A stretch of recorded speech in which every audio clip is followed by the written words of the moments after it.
¿Cómo están? Bienvenidos una vez más a nuestro servicio dominical del Centro Cristiano El Conquistador. ¿Y qué tal? ¿Cómo están? ¿Cómo les fue en esta semana? Espero que todo muy bien. ¿Y qué les parece mientras nos ponemos listos y tenemos todo preparado para recibir lo que Dios tiene para nosotros el día de hoy? ¿Qué les parece si nos dejamos el ya tradicional saludo en nuestro chat en vivo que tenemos domingo a domingo?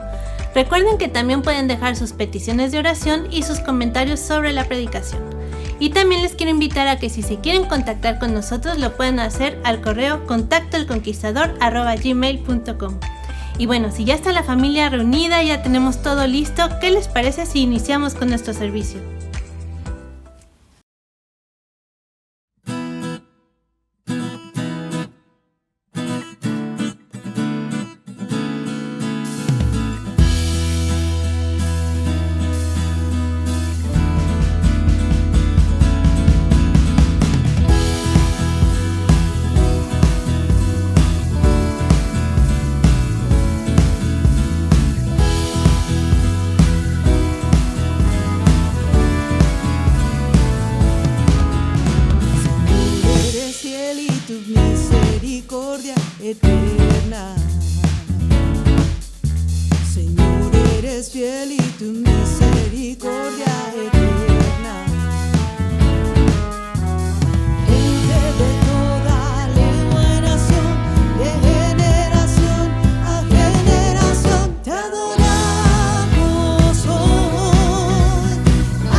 Aleluya.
Muy buenos días, hermanos.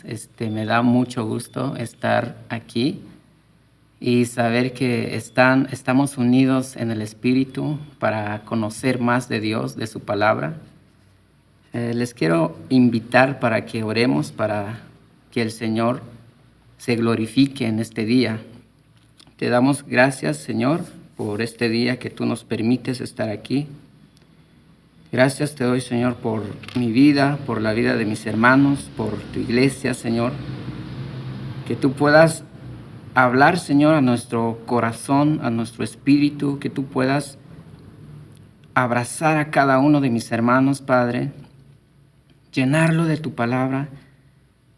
Dios mío, Señor, te lo pedimos en el nombre de Jesús. Te pedimos también para los que no te conocen todavía, Señor, que ellos puedan escuchar tu palabra, que puedan darse cuenta que tú eres el único Dios grande y poderoso, que tú tienes un propósito, Señor, que tú tienes un plan para sus vidas, Padre. En tus manos, Señor, nos ponemos en este día. Habla, Espíritu Santo, a nuestros corazones. En el nombre de Jesús. Amén. Hermanos, les quiero invitar que veamos la palabra en el libro de Mateo del capítulo 5. Dios nos ha estado hablando en estos últimos tiempos y Dios conoce perfectamente lo que viene y Dios tiene planes. Y vamos a ver este pasaje, estos versículos, como tema, rasgos de carácter. Les invito a que lo leamos, hermanos. Mateo, capítulo 5, verso 1. Dice la palabra del Señor: Cierto día, al ver que las multitudes se reunían, Jesús subió a la ladera de la montaña y se sentó. Sus discípulos se juntaron alrededor y él comenzó a enseñarles. Dios bendice a los que son pobres en espíritu y se dan cuenta de la necesidad que tienen de él, porque el reino de los cielos les pertenece. Dios bendice a los que lloran, porque serán consolados. Dios bendice a los que son humildes, porque heredarán toda la tierra. Dios bendice a los que tienen hambre y sed de justicia, porque serán saciados. Dios bendice a los compasivos, porque serán tratados con compasión. Dios bendice a los que tienen corazón puro, porque ellos verán a Dios. Dios bendice a los que procuran la paz, porque serán llamados hijos de Dios. Dios bendice a los que son perseguidos por hacer lo correcto, porque el reino del cielo les pertenece. El verso 11 dice: Dios los bendice a ustedes cuando la gente les hace burla y los persigue y miente acerca de ustedes y dice toda clase de cosas malas en su contra, porque son mis seguidores. Alégrense, estén contentos, porque les espera una gran recompensa en el cielo. Y recuerden que a los antiguos profetas los persiguieron de la misma manera. Aquí encontramos, hermanos, a Jesús al inicio de su ministerio. Al inicio del Nuevo Testamento encontramos a Jesús en el monte. Aquí nos habla la palabra en el versículo 1 que los discípulos de él se juntaron y una multitud de personas. Lucas nos habla también que venían personas de otras regiones. Era muchísima gente. Vamos a ver algo interesante. Jesús se prepara aquí para enseñarle a sus discípulos. Cuando hablamos de la palabra discípulos, estamos hablando generalmente a aquellos que quieren seguir a Jesús, que quieren escuchar su palabra, que quieren obedecer y están dispuestos a que Él sea el Señor de sus vidas. Y no solo se refería a los 12 discípulos. Vemos aquí, hermanos, a Dios mismo, ya no en la personalidad, o ya no lo vemos como Dios hablando a través de uno de sus profetas, como Jeremías, como Samuel, sino que Dios mismo hablando en su Hijo. Él es el que estaba ahí. Ahora Jesús, vemos que Él se prepara para transmitir su mensaje a sus discípulos. Jesús tenía un deseo en su corazón. Él quería que sus discípulos escucharan, que pudieran poner atención al mensaje, porque era el mensaje que Él quería que ellos llevaran a otros hombres. Pudiéramos considerar este sermón del monte, hermanos, como un entrenamiento en la enseñanza, un entrenamiento en la palabra. Podemos también ver este sermón del monte, hermanos, como Jesús dándoles a sus discípulos o diciéndoles cómo deberían de vivir.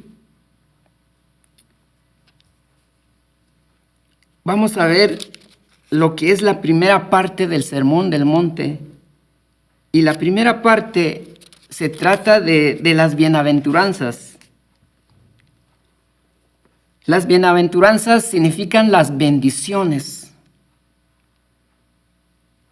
En el antiguo griego, esta palabra significa feliz o afortunado. Entonces vemos que cómo Dios abre el corazón de sus discípulos para que ellos escucharan las bendiciones que tiene para ellos.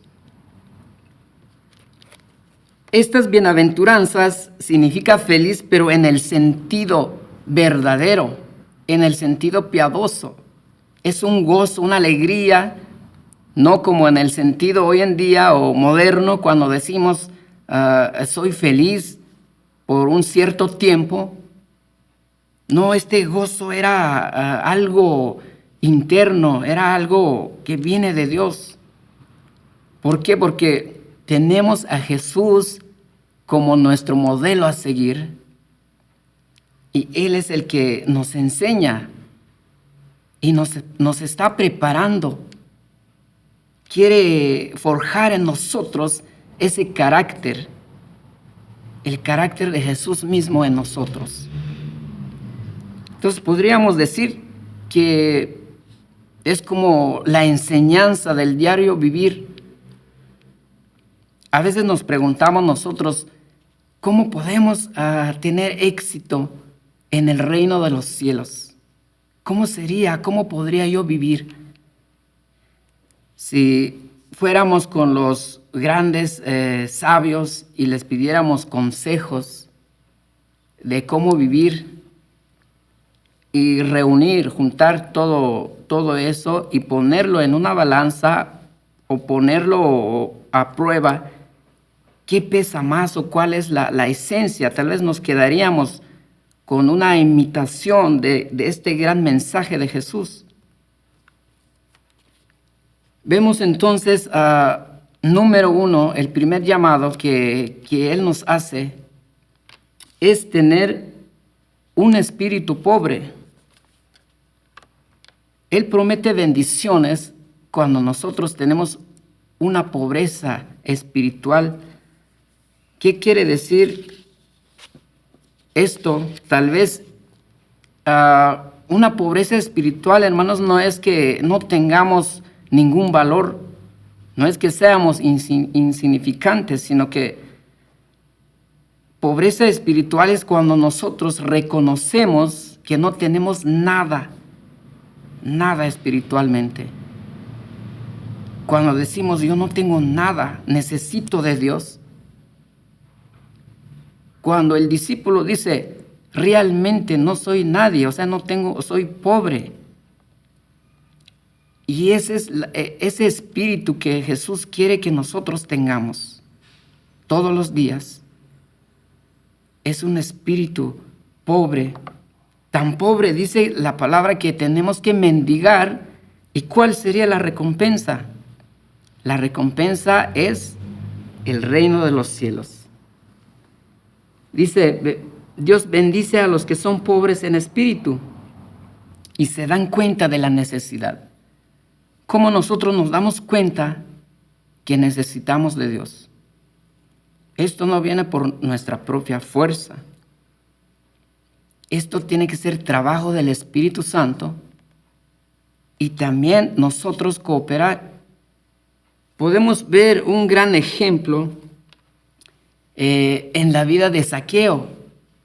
Cuando Zaqueo tenía mucho dinero, era recaudador de impuestos, podemos notar que hasta que él reconoció que necesitaba de Jesús, tuvo un espíritu pobre. Y él dijo, yo deseo ver al Maestro. Y anhelaba ver a Jesús. ¿Y cuál fue su recompensa? Él entendió esa promesa, él entendió esa bendición y dijo, yo quiero darle la mitad de lo que tengo a los pobres y darle 4 veces más a los que he defraudado. Entonces vemos el reino de los cielos, hermanos, es dado a aquellos que tienen un espíritu pobre, que reconocen que necesitamos de Dios. Y no es lo que tenemos, es lo que no tenemos. Los pobres en espíritu, hermanos, son levantados del muladar y puestos en el reino de los cielos, o sea, entre príncipes. Pareciera que nos vemos aquí que son dueños de nada, pero son dueños de todo. El segundo llamado que vemos aquí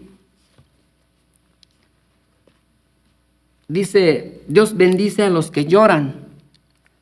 Podemos notar también que en primer lugar está a los que son pobres de espíritu.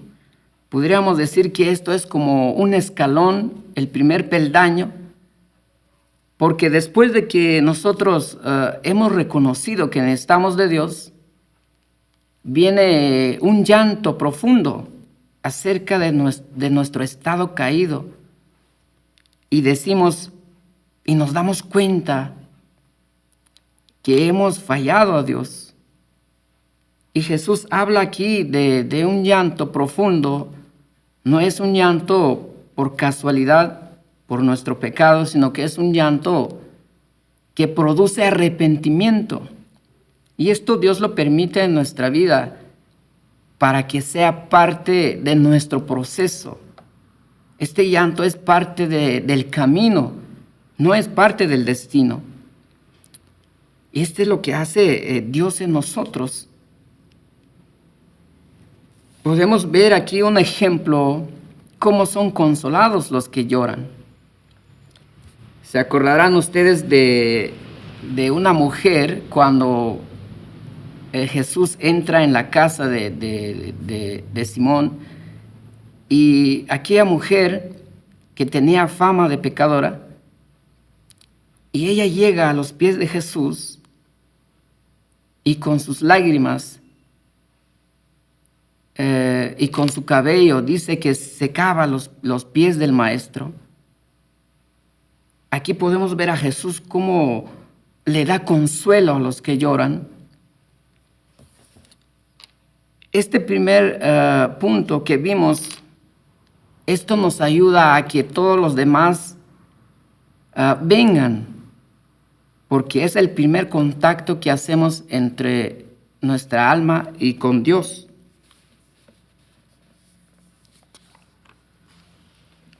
Podemos ver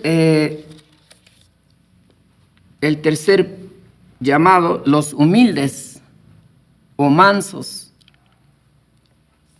¿Qué podemos aprender acerca de lo que dice Jesús aquí? Hermanos, la palabra humildes o mansos en el griego es praus. En el vocabulario de la lengua griega antigua, la palabra mansa no era pasiva ni manejada fácilmente. Esto quiere decir que Dios quiere que nosotros seamos mansos. Manso, hermanos, hay un balance, existe un balance entre el enojo y la indiferencia. Ser mansos es como una fuerza bajo control. Ser mansos, dice la palabra, que nosotros nos podemos enojar, pero podemos controlar la ira, ¿sí? Podemos nosotros estar enojados, pero refrenar la ira en obediencia hacia la voluntad de Dios. Entonces, ser mansos, a menos que podemos enojar y no pecar. Dios nos llama a ser mansos y humildes. ¿Cuál es la recompensa? Dice la palabra del Señor, que serán tratados, dice, Dios bendice a los humildes porque heredarán toda la tierra. Es importante nosotros decir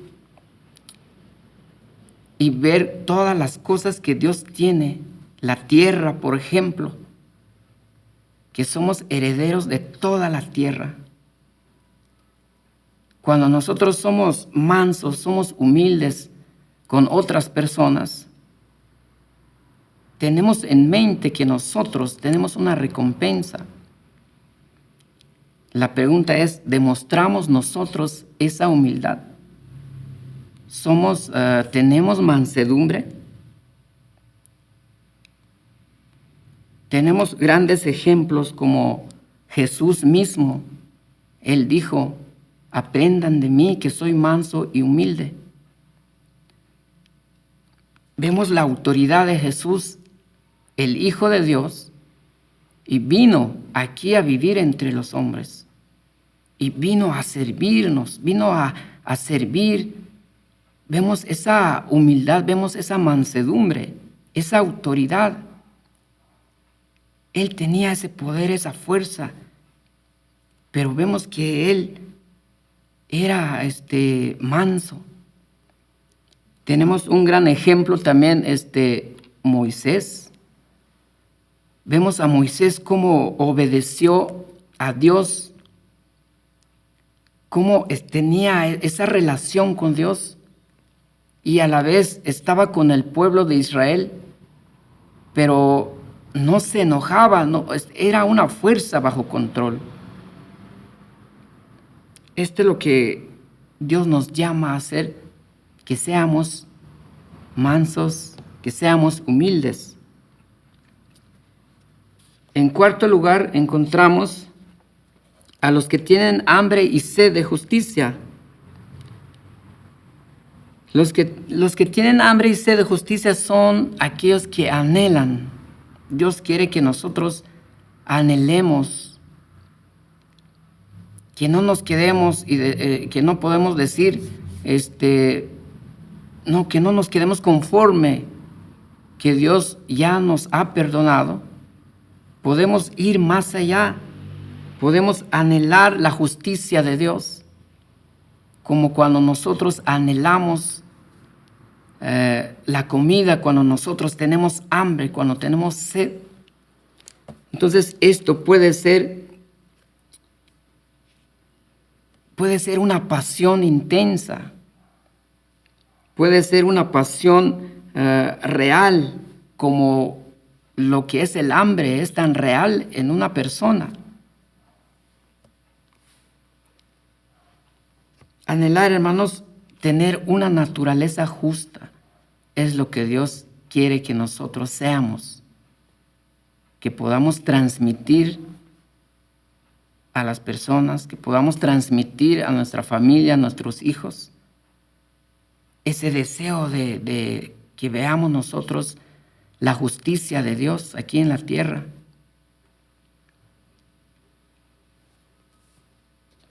¿Cuál es la recompensa?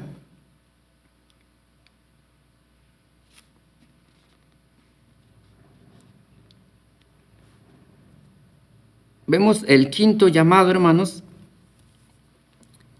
a los compasivos o misericordiosos. Dios quiere que seamos compasivos, que tengamos misericordia con nuestro prójimo. Estas personas que demuestran misericordia, de alguna manera ya han recibido misericordia.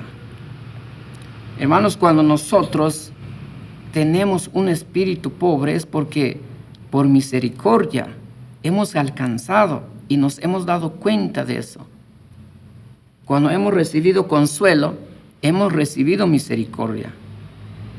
Cuando nosotros tenemos sed y hambre de justicia, porque nos hemos dado cuenta de nuestra situación y somos frágiles a los demás. Entonces, este llamado de ser misericordioso con los demás es porque ya lo tenemos nosotros y podemos compartir con las demás personas. Dios quiere que mostremos misericordia a aquellos que son más débiles. Podemos también decir nosotros que si queremos recibir misericordia, especialmente de Dios, debemos de tener cuidado y ser misericordioso con los demás. Podemos ver un ejemplo acerca de David. Nos hemos preguntado cómo fue que Dios le tuvo misericordia por el pecado que cometió David.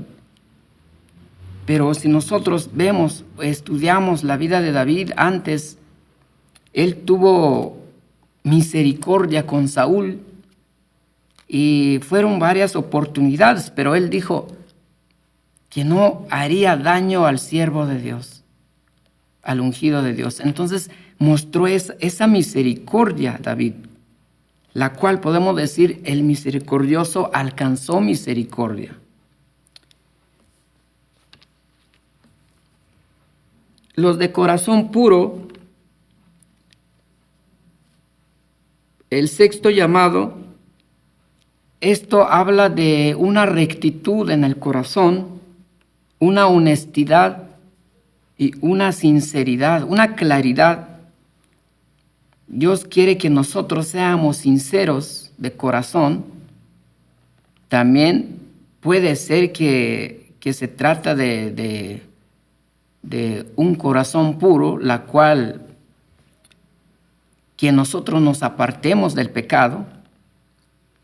Hay pecados contaminantes, hermanos, que ciega al ser humano y nos afecta y impide tener esa relación con Dios.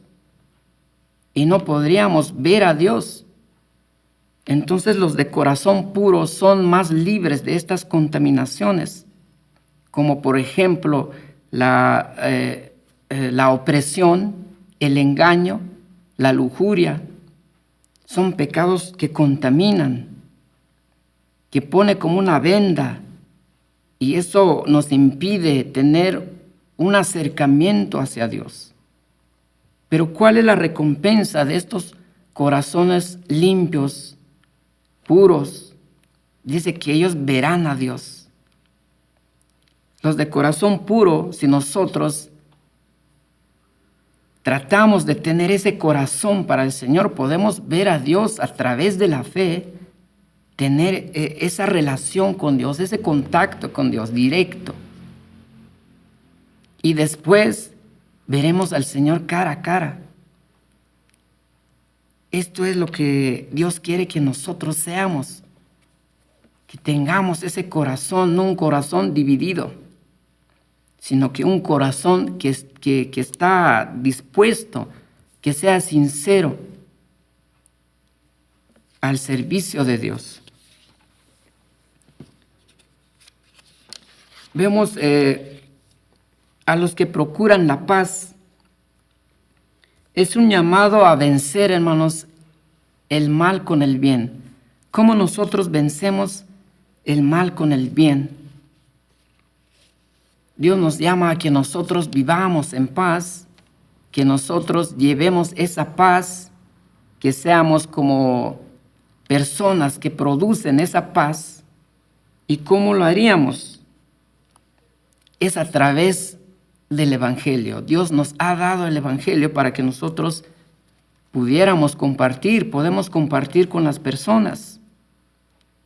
Pero es interesante también ver y tener primero un corazón puro, porque si nosotros compartimos la palabra del Señor, el pecado es una barrera y no podemos decir que estamos en paz.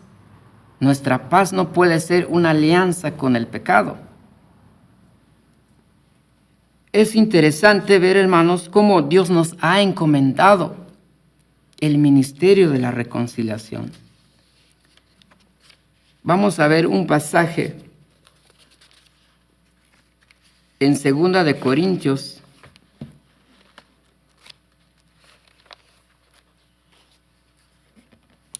Segunda de Corintios 5 y el versículo 18.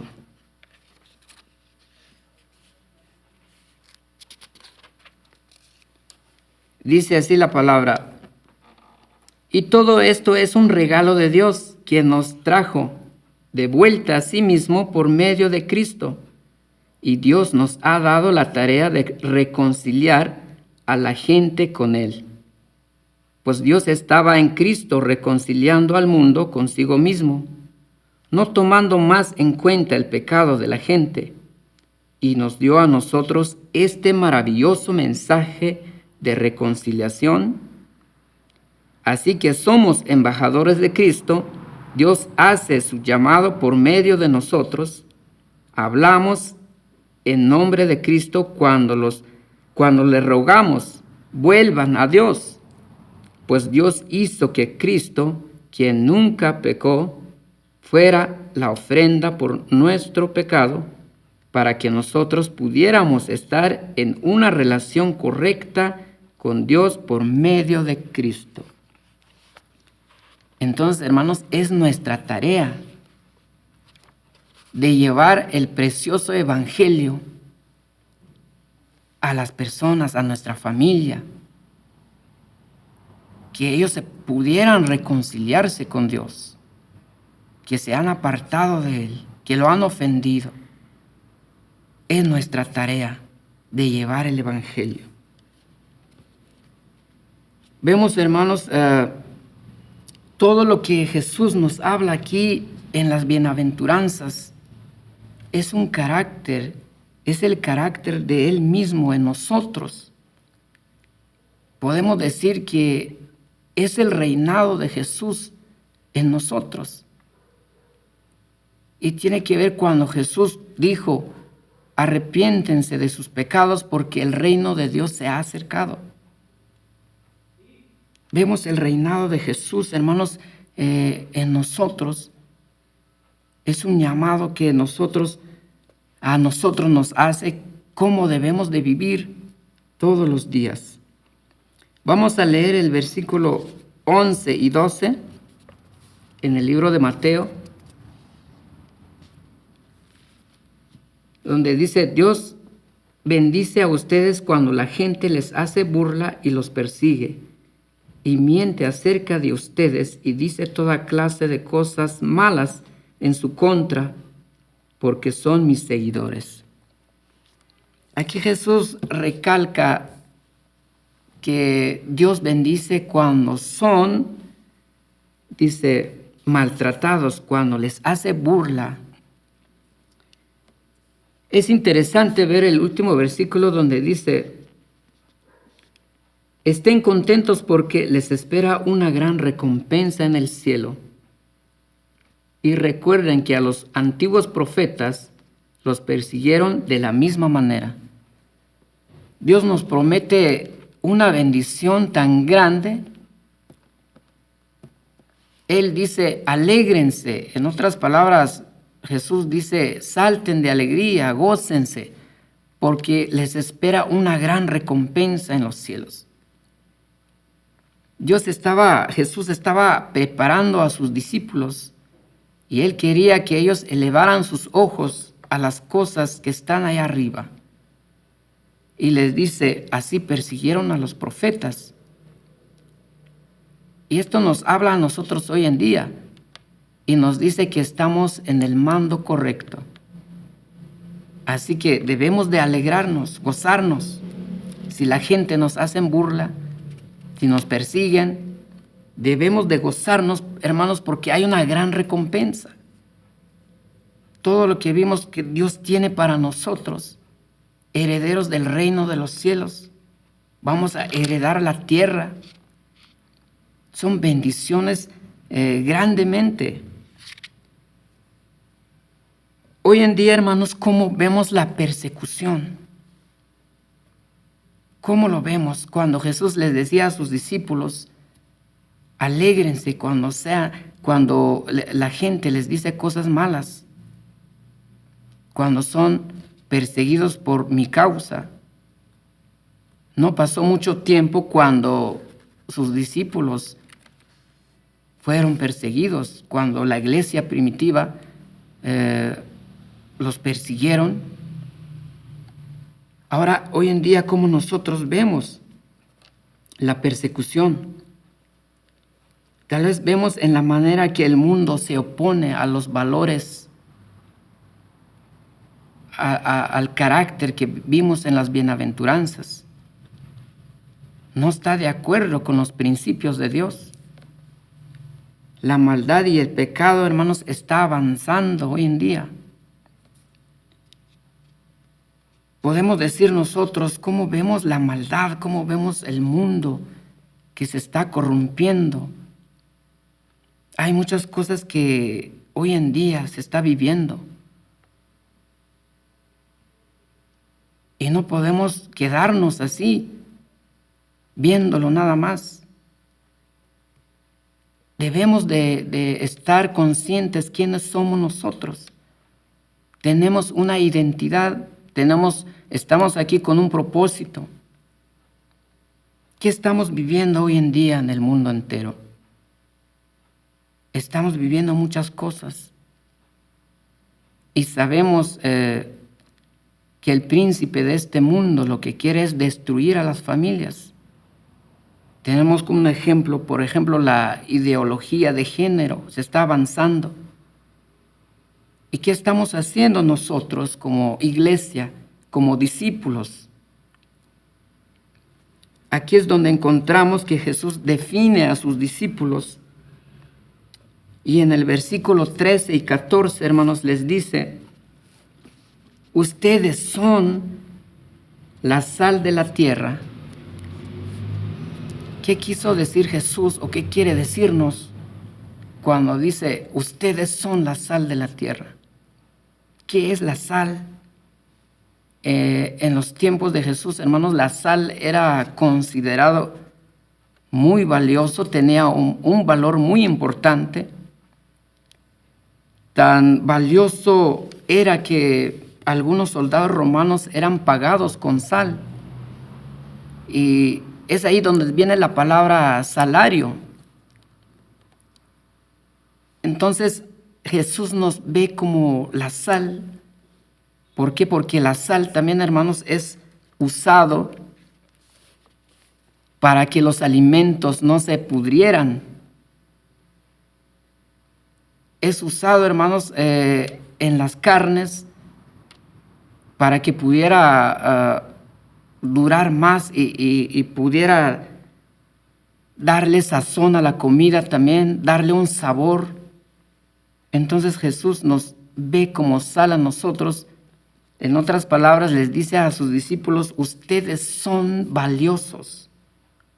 ustedes son hermosos,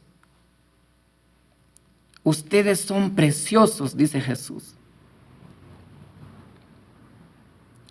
Aquí nos dice, hermanos, dice, pero ¿para qué sirve la sal si ha perdido su sabor?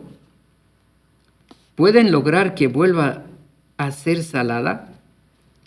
La descartarán y la pisotearán como algo que no tiene ningún valor. ¿Qué pasaría si la sal perdiera su sabor? ¿Qué pasaría si nosotros, de todo lo que tenemos, de todo lo que hemos aprendido, no le diéramos sabor al mundo? De todo lo que estos caracteres de Jesús en nosotros, pero no compartir, no ser misericordioso, no anhelar, tener un corazón puro, no tener sed, hambre de justicia. ¿Qué pasaría si nosotros no buscáramos, no predicar el Evangelio, no compartir con alguien, buscar esa reconciliación, buscar esa paz? ¿Qué pasaría? No serviríamos de nada. Jesús nos dice, ustedes son hermosos, son preciosos, porque ustedes son los que le dan sabor al mundo.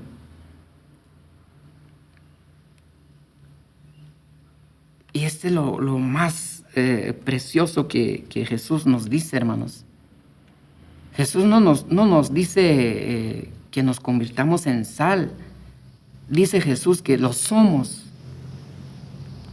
Lo somos. Está en nosotros ahora salir y demostrar todo lo que Cristo nos ha dado.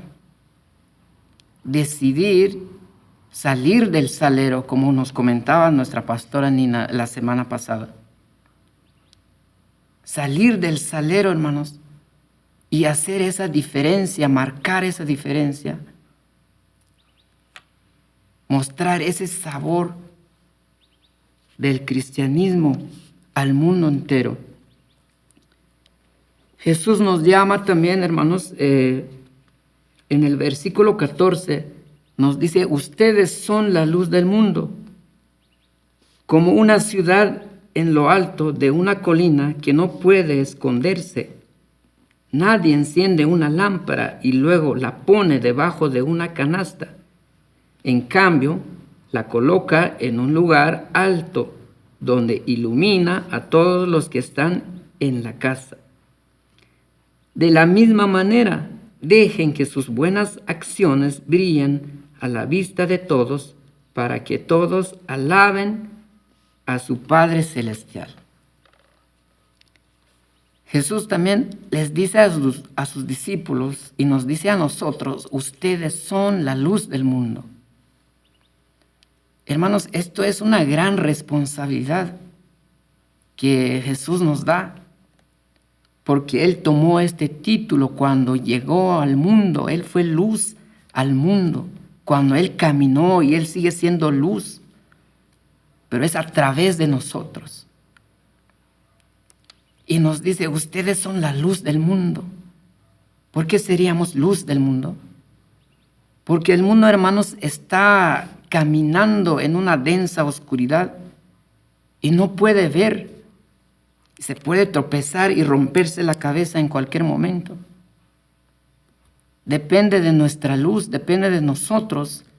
Y si nosotros iluminamos para que se den cuenta que no va en el camino correcto. Por eso Jesús nos define que nosotros somos la luz del mundo. Es muy importante cuando habla de que nosotros somos la luz, que no solo seamos receptores de luz, sino que compartamos esa luz con alguien más. ¿Cuál sería la idea de tener una lámpara? Aquí Jesús dice,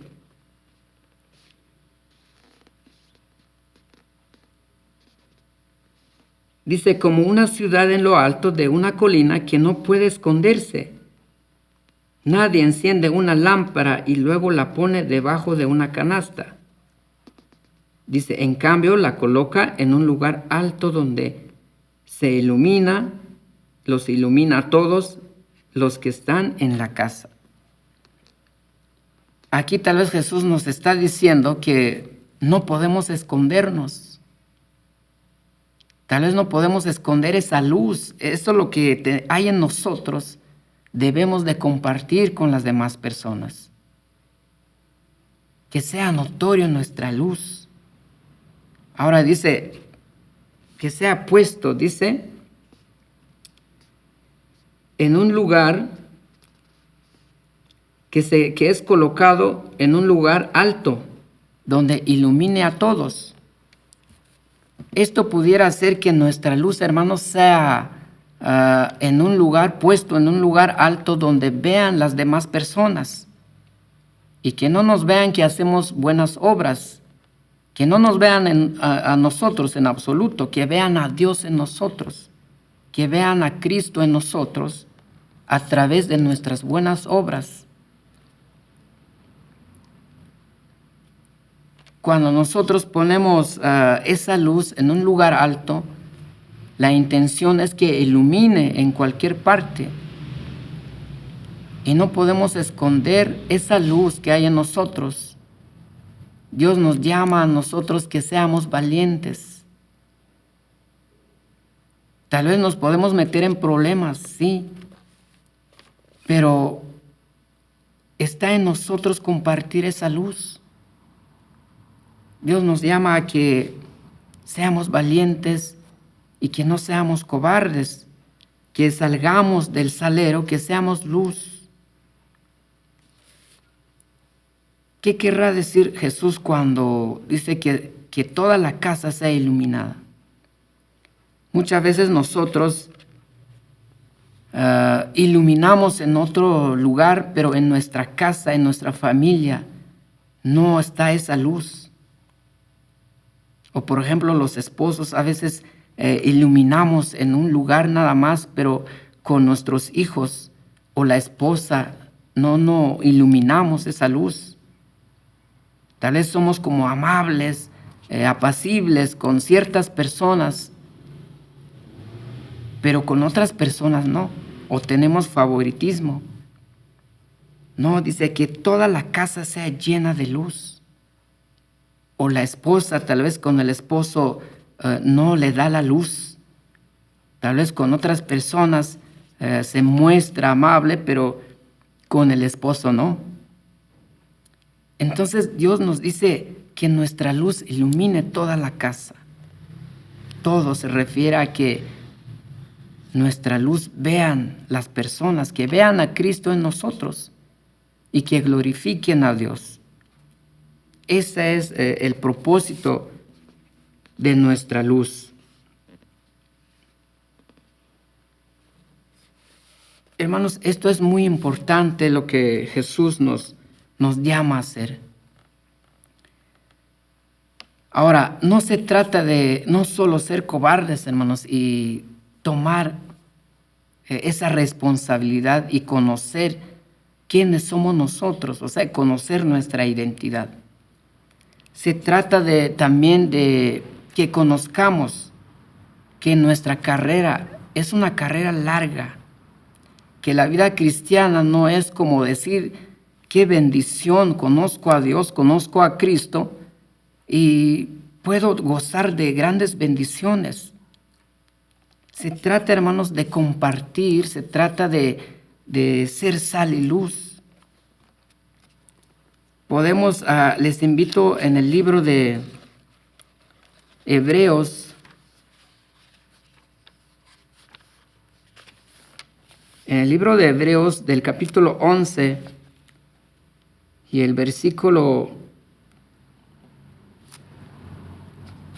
el versículo 35, adelantito, donde dice, sin embargo, otros fueron afortunados porque rechazaron negar a Dios a cambio de la libertad. Ellos pusieron su esperanza en una vida mejor que viene después de la resurrección. Esto nos habla, hermanos, que la vida cristiana sí hay bendiciones. Tenemos un Dios poderoso, un Dios que es un Dios de victoria. Pudiéramos nosotros haber estado en los tiempos de Moisés, cuando Moisés con grandes poderes sacó el pueblo de Israel en Egipto, vio el poder de Dios, abrió el Mar Rojo, la conquista de Jericó, cómo ellos llegaron a la tierra de Canaán, vieron a los enemigos, cómo Dios destruía. Pero ahora estamos en un tiempo donde dice el libro de Hebreos que personas que no es que no tuvieron fe, sino que fueron probados y ellos se mantuvieron ahí. Personas, hermanos, dice la palabra que algunos fueron ridiculizados y sus espaldas fueron laceradas con látigos. Otros fueron encadenados en prisiones. Algunos murieron apedreados y a otros los cortaron por la mitad con una sierra y a otros los mataron a espada. Algunos anduvieron vestidos con pieles de ovejas y cabras, desposeídos y oprimidos y maltratados. Este mundo no era digno de ellos. Vagaron por desiertos y montañas, se escondieron en cuevas y hoyos de la tierra. Debido a su fe, todas esas personas gozaron de una buena reputación, aunque ninguno recibió todo lo que Dios le había prometido, pues Dios tenía preparado algo mejor para nosotros, de modo que ellos no llegaron a la perfección sin nosotros. Entonces la vida cristiana, hermanos, se trata de caminar, de estar en una carrera larga, ser conscientes de esa carrera y correrla. Esa carrera, hermanos, puesto los ojos en Jesús. Solo así lo podemos lograr como hicieron estos hombres. ¿Cuál es la situación entonces y la palabra que Dios tiene para nosotros? Dice, por lo tanto, en el capítulo 12, ya que estamos rodeados por una enorme multitud de testigos de la vida de fe, quitémonos de todo peso que nos impida correr, especialmente el pecado, que tan fácilmente nos hace tropezar, y corramos con paciencia, con perseverancia la carrera que Dios nos ha puesto por delante. Esto lo hacemos al fijar la mirada ¿en quién? En Jesús, el campeón que inicia y perfecciona nuestra fe, debido al gozo que le esperaba. Jesús soportó la cruz sin importarle la vergüenza que ésta representaba. Ahora está sentado en el lugar de honor junto al trono de Dios. Corramos, hermanos, esta carrera, puesto los ojos en Jesús. Dice que Jesús corrió esta carrera y él sabía que en medio de esta carrera estaba la cruz, pero él sabía que después de la cruz estaba la ascensión hacia el Padre y está ahora a la derecha del Dios Padre. Igual nosotros nos invita, hermanos, que tengamos esa fe, que despojémonos, dice, de todo lo que nos impida correr y puestos los ojos en Jesús, el cual nos ha dado a nosotros, hermanos, ese poder, esa vida de Cristo, de Jesús mismo en nosotros. Corramos, hermanos, con paciencia la carrera. Dios los bendiga, hermanos, y les deseo muchas bendiciones. Tengamos en cuenta que Jesús está siempre con nosotros. Nos vemos, hermanos, y les deseo muchas bendiciones de todo corazón y hasta pronto.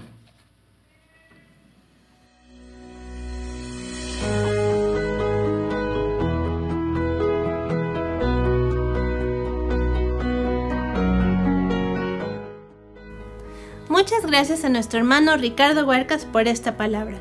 Y nos gustaría escuchar también sus comentarios acerca de las predicaciones. Y lo pueden hacer por medio de nuestro correo contacto elconquistador@gmail.com. También ahí podemos recibir sus peticiones de oración y mantenernos en contacto. También les haremos llegar información importante por ese medio. Y bueno, este domingo pasado tuvimos nuestra super reunión por Zoom. Y estén atentos porque pronto les daremos información para nuestra próxima reunión por Zoom. Bueno, también les quiero invitar a que se unan a nuestros grupos de estudio que tenemos durante la semana y los fines de semana. En un ratito más en los anuncios va a venir toda la información para que ustedes se puedan incluir en estos estudios. Bueno, hermanos, hasta aquí hemos llegado el día de hoy. Les queremos mucho, los extrañamos muchísimo. Cuídense mucho y nos vemos el siguiente domingo en punto de las 11 de la mañana.